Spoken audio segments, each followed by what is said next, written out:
上海作为一个特殊的城市， city of Shanghai 有政策的，它也是有阶段性。那现在我们的孩子去了美国， My friends in Shanghai are very passionate. Because what is in the need of Israel is in the capability of China, and what is the need.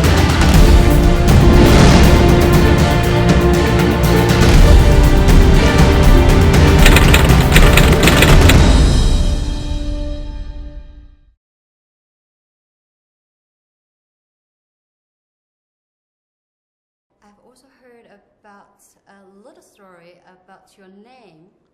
Your name, Haim, is after your uncle. Is that right?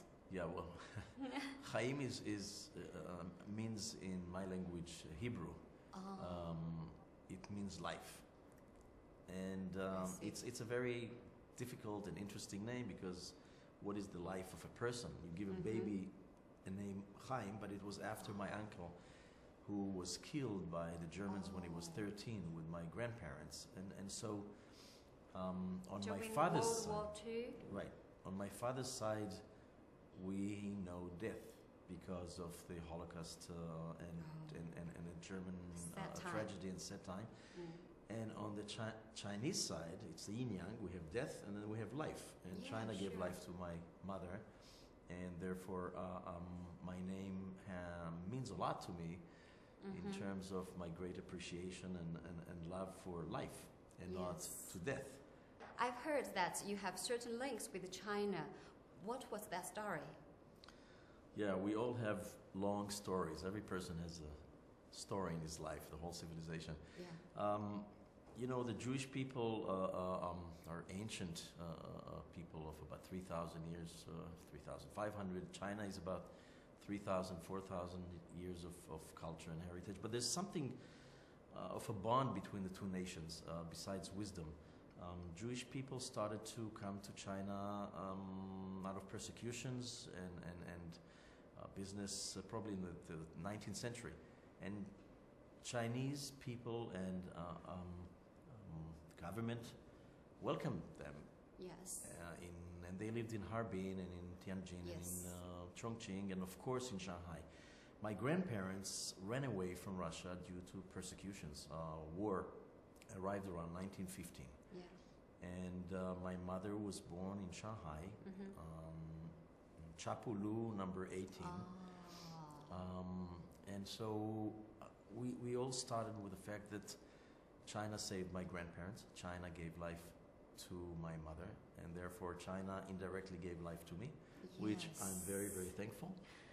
And this was the beginning of the story, which goes on for the next 100 years.